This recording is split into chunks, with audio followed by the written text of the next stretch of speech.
nakita ko yung vlog ni Kuya Bert. Nakiusap siya kay Radic. Anong kondisyon? Ito yung kondisyon. Gusto mo talaga? Baka napipili. Alam niyo, naiintindihan ko naman si Kuya Bert eh. Kasi syempre motor niya yun. Tapos hindi binibigay ng taong yun sa kanya yung pagmamayari niya. Babawiin ko yan. Makauwi niya na. Yung kondisyon, Bert, i-date ko yung kapatid mong babae. Ang sakit lang din. At naiintindihan ko siya na ginawa niya yung deal na yun para makuha lang yung motor niya. Ano na, Bakit? ano?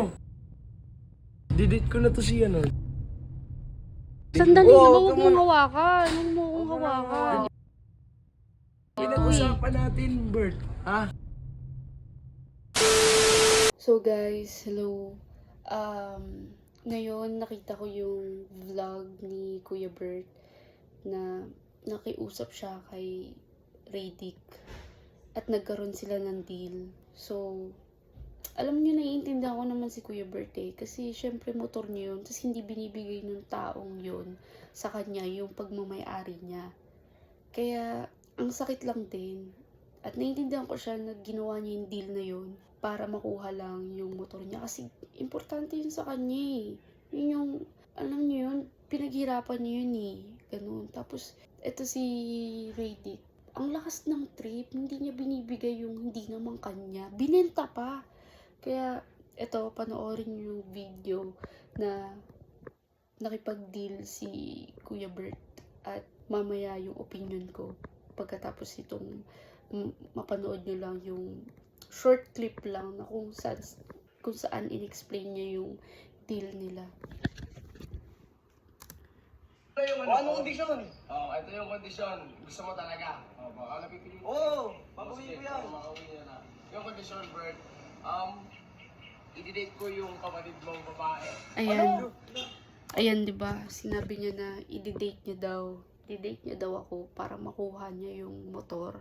Kaya, alam niyo guys, pinag-isipan ko to na mabuti. Kasi, syempre, ano iisipin ni Jello? Di ba? Pero, kasi kahit, alam niyo, maiintindihan niyo rin ako guys eh, kapag kapatid niyo yung nandun eh. Kasi ibang usapan na to eh, kapatid ko na to eh. Kaya, labag man sa loob ko, kailangan ko talaga gawin. So guys, samahan niyo ako. Hanapin natin si Kuya Bert para kausapin siya. Tulog pala si Kuya Bert. Kuya Bert? Kuya Bert? Kuya Bert? Eh, okay lang ba kakausapin kita saglit? Bakit? Eh, nakita ko kasi yung vlog mo eh. Ang vlog? Yung vlog mo, nakipag-deal ka kay Radic. Hindi mo ba matandaan? Oo. Bakit? Oh. Bakit? Ano bakit? Eh kasi nga, di ba, nakipag-deal ka. Para lang makuha yung motor mo. Nakuha mo ba yung motor mo? Oo. Okay kuya yun eh. Oh, anong sabi ni Radic? Kailan daw siya pupunta dito? Paano yan? Hindi ko nga alam eh. Pero sabi niya kasi, sorry chika. Eh, okay lang, Hindi Kuya kasi Bray, yung- naiintindihan ko naman. Kasi nga, kapatid kita. Tapos, alam ko namang importante sa'yo yung motor eh. Pero, Kay kuya kasi yun. kaya nga, Kuya Bert, bakit kasi ganun? Pwede namang iba, bakit kailangan ako pa? Ano, Wala paano eh. yan? Kailan daw? Kailan Ngayon daw? ata eh. Ha? Ngayon. Ngayon? Ano ba naman, Kuya Bert? Kainis ka Sorry. naman. Ano, paano na yan? Paano? Tingnan mo nga. Sino yun? Ayan na nga ata eh. Tingnan mo. Tingnan Ay. mo nga. Tingnan mo nga. Kainis ka, Kuya Bert eh. Alam mo naman, paano na si Jello? Oh, yun na nga. Oh, Hi, neighbors! oh. Speaking of, diba? Uy, bukas to! Speaking Huwag of, ka muna pumasok. huwag kang papasok muna. Oh, ito naman, kuya mong ano eh. Oh, ano na, Bakit? ano? Bert, didate ko na to si ano. Sandali, Oh, huwag mong hawakan. Huwag mo akong hawakan. Ito eh. Pinag-usapan natin, Bert. Ha? Itanong mo muna kung gusto niya. Kasi baka naman pumayag Hindi. ako, ayaw niya naman. Kuya Bert, pumayag na nga ako. Kasi may deal nga kayo, di ba? Oo nga eh. Oh. Ito, ikaw talaga napakakupal mo naman.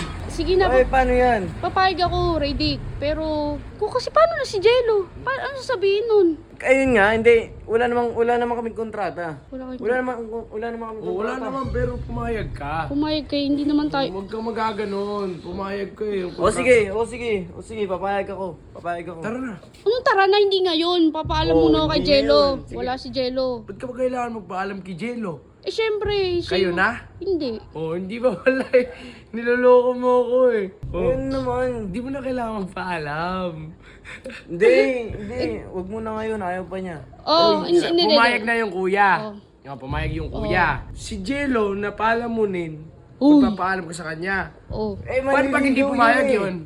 Hindi, sige. O sige, hindi ko lang sasabihin. O sige, bukas. Oh, bukas. Kasi hindi naman, wala namang karapatan si Jello tumanggi kasi hindi naman kayo. Oo, Kuya Bert, totoo nga yung sinasabi niya. Sige, Pero, sige. Ang sakit ng ulo ko kasi.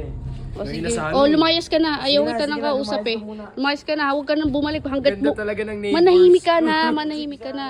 Ha? Lumayas ka na, ha? Swerte ko.